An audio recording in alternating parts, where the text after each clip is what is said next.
Magandang umaga! Kami nga po pala ang panglima at panghuling grupo na magtatalakay sa Pilipino.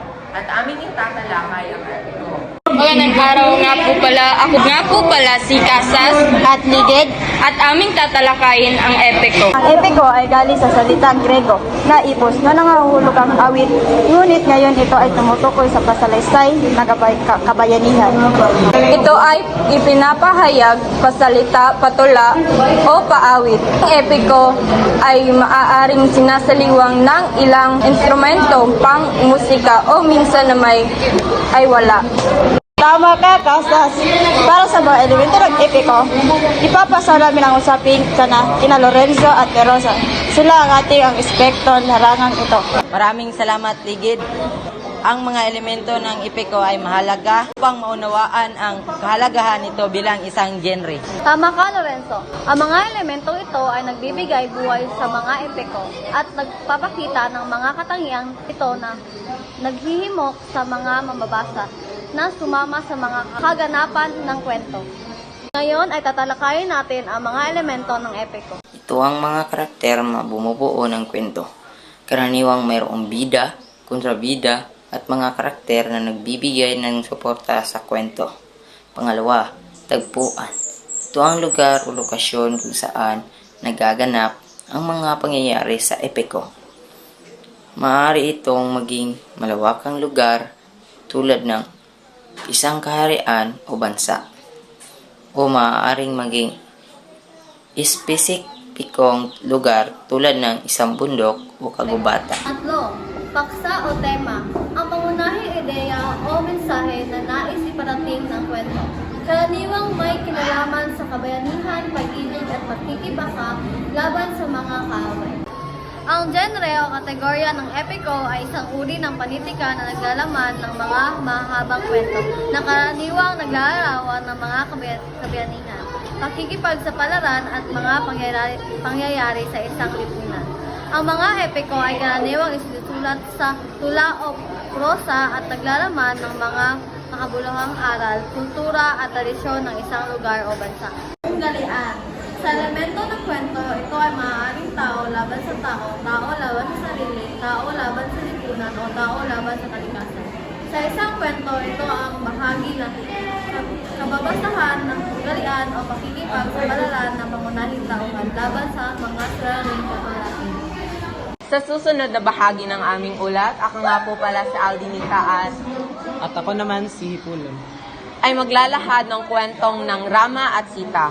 Ang kwento ng Rama ay Sita, ito ay isang epikong kwento mula sa Hinduismo na naglalarawan ng paglalakbay at mga pagsubok ni Rama at Sita, kasama ang mga karakter tulad nila Hanuman. Totoo yan, Nagdimita. Ang kwento ng Rama at Sita ay puno ng mga aral at pagsubok sa pag-ibig, katapangan at kabutihan. Ito ay isang kwento ng pagkakaisa at tagumpay laban sa kasamaan. Ngayon ay ating panoorin ang kwento ng Rama at Sita.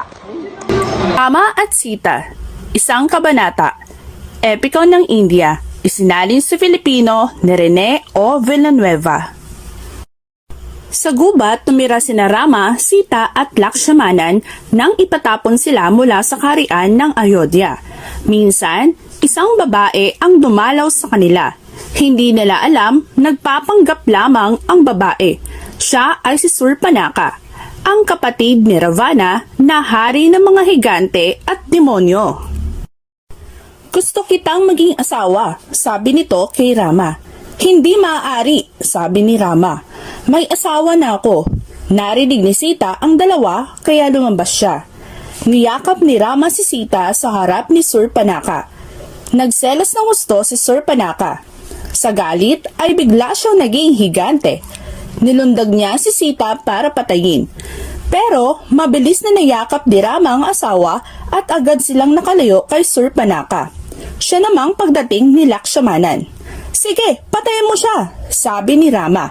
Binunot ni Lakshmanan ang kanyang espada at nahagip niya ang tenga at ilong ng higante. Sino ang may gawa nito? Sigaw ni Ravana nang makita ang ayos ng kapatid.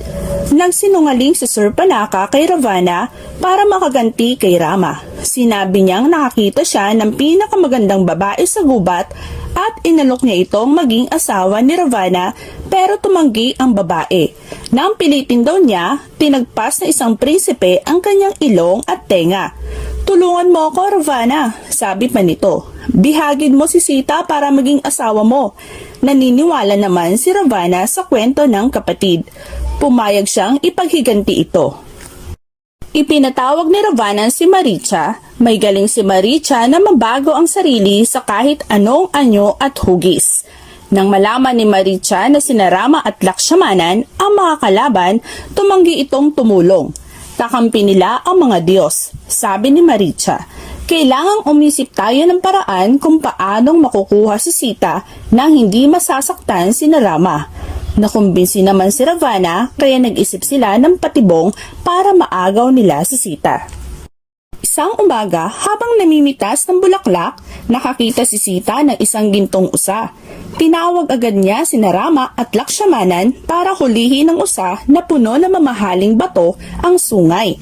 "Baka higante rin yan," paalanan ni Lakshmanan. Dahil mahal na mahal ang asawa, kinuha ni Rama ang kanyang pana at busog. "Huwag mong iiwan si Sita kahit ano ang mangyari," bilin ni Rama sa kapatid. Parang narinig ng usa ang sinabi ni Rama. Agad itong tumakbo kaya napasigaw si Sita. "Bilis, habulin mo ang gintong usa." Matagal na naghintay ang dalawa pero hindi pa rin dumarating si Rama. Pinilit ni Sita si Lakshmana na sumunod sa gubat. "Hindi, kailangan kitang bantayan," sabi nito. Ilang oras pa silang naghintay nang bigla silang nakarinig ng isang malakas na sigaw. Napaiyak si Sita sa takot pero ayaw pa ring umalis ni Lakshmanan kaya nagalit si Sita. "Siguro gusto mong mamatay si Rama para ikaw ang maging hari," sabi nito kay Lakshmanan. Nasaktan si Lakshmanan sa bintang ni Sita. Para patunayang mahal niya ang kapatid, agad siyang sumunod sa gubat. Wala silang kamalay-malay na sa labas ay naghihintay si Ravana. Sa gubat, napatay ni Ravana ang usa at bigla itong naging si Maricha. Nagpanggap naman si Ravana na isang matandang paring Brahmin. Nagsuot ng kulay kahel na roba at humingi siya ng tubig kay Sita. Hindi nakapagpigil si Ravana. "Bibigyan kita ng 5,000 alipin at gagawin kitang reyna ng Langka," sabi ni Ravana. Natakot si Sita at nabitawan ng hawak na banga. Itinulak ni Sita si Ravana. Bumalik sa anyong higante si Ravana. Hinablot ni Ravana ang mahabang buhok ni Sita at isinakay sa karwaheng hila ng mga kabayong may malalapad na pakpak. Nagsisigaw at nanlaban si Sita pero wala siyang magawa. Lihim na nagsisi si Sita sa ginawa niya kina Rama at Lakshmanan. Itinapon niya ang mga bulaklak sa kanyang buhok. Nagdasal siya na sana ay makita iyon ni Rama para masundan siya at mailigtas. Mula sa isang mataas na bundok, narinig ng isang agila ang sigaw ni Sita. Hinabol ng ibon ang karwahe ni Ravana at pinagtataga ni Ravana ang agila at duguan itong bumagsak sa lupa. Pabalik na sina Rama at Lakshmanan na makita nila ang naghihingalong agila. Dinala ni Ravana ang asawa mo sa Langka, sabi nito bago mamatay. Sinunog na magkapatid ang bangkay ng agila. Pagkatapos ay naghanda sila upang sundan ng hari ng mga higante sa Langka. Dinala ni Ravana si Sita sa Langka, ang karian ng mga higante at demonyo. "Mahalin mo lang ako ay ibibigay ko sa iyo ang lahat ng kayamanan," sabi ni Ravana, pero hindi niya napasuko si Sita. Hiningi ni Rama ang tulong ng hari ng mga unggoy para salakayin ang Langka. Sa labanang naganap, maraming kawal na unggoy ang napatay pero mas maraming higante ang bumagsak na pugot ang ulo. Hinanap ni Rama si Ravana at silang dalawa ang naglaban. Matagal na naglaban sina Rama at Ravana hanggang sa mapatay ni Rama ang hari ng mga higante. Tumakas ang iba pang mga higante nang makita nilang patay ang kanilang pinuno. Umiiyak na tumakbo si Sita sa asawa. Nagyakap sila ng mahigpit at muling nagsama ng maligaya. Ngayon, alam naman natin ang mga elemento ng epic epiko. Ngayon ay alamin natin ang mga tauhan, tagpuan, genre o kategorya ng kwento at mga tema ng kwento. Una ay ang mga tauhan. Ang mga tauhan ay sina Rama, asawa ni Sita. Sita, asawa ni Rama. Lakshmanan, kapatid ni Rama. Surpanaka, kapatid ni Ravana. Si Ravana ay hari ng mga higante at mga demonyo. Maritsa, may kakayahang magbago ang sarili. Mga tagpuan sa kwento. Kaharian ng Ayodhya. Ito ang pinanggalingan ni Rama at Sita bago sila itapon sa gubat. Gubat. Ito ang lugar kung saan nagtagpo sina Rama, Sita at Lakshmanan matapos silang itapon sa Ayodhya. Langka.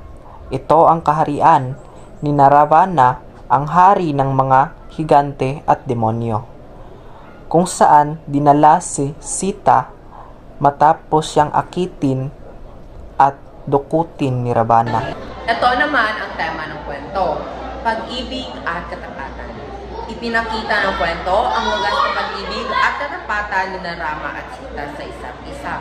Kahit sa mga pagsubok at panganib na natiling matatag ang kanilang pagmamahalan at paninindig. Ito naman ang kategorya ng Rama at Sita. Ang epiko ng Rama at Sita ay isang kategorya ng panitikang Hindu sa India. Ang epikong ito ay tungkol sa mga kaganapan at pakikipagsapalaran ni Rama at Sita. Si Rama ay isang hari sa sinaunang India at siya ang kapitong avatar ni Vishnu. Sa Hinduismo, si Sita naman ay ang asawa ni Rama at siya ay itinuturing na avatar Lakshmi. Ang consort ni Vishnu, ang epikong ito ay kilala sa kwento ng dedikasyon, sakripisyo, katapangan at kalinisan ng loob ni Sita. Sa epikong Hindu ng Rama at Sita, mayroong mga tunggalian na naganap. Ang mga ilan sa mga tunggalian na mahalaga sa kwentong ito ay ang mga sumusunod. Una ay ang labanan ni Rama at mga demonyo. Sa kwentong ito, si Rama ay lumalaban-laban sa mga demonyo na pinabubunuan ni Ravana, ang hari ng mga demonyo. Ang mga labanang ito ay nagpapakita ng katapangan at kahusayan ni Rama sa pakikipaglaban. Pangalawang tunggalian, pagkidnap kay Sita. Isang mahalagang tunggalian sa kwento ay ang pagkidnap kay Sita ni Ravana. Si Ravana ay nagnanais na kunin si Sita bilang kanyang asawa, kaya siya ay inilayo mula kay Rama at inilipat sa kanyang kaharian. Pangatlong tunggalian, paghahanap ni Rama kay Sita. Matapos ang pagkidnap kay Sita, sinimula ni Rama ang matinding paghahanap upang mahanap ang kanyang asawa. Ito ay nagdulot ng maraming pagsubok at tunggalian sa kwento. Labanan ni Rama at Ravana. Ang pinakamahalagang tunggalian sa kwento ay ang labanan ni Rama at Ravana. Sa huli, si Rama ay nagtagumpay na malabanan at mapatay si Ravana. At sa gayon ay nailigtas siya si Sita.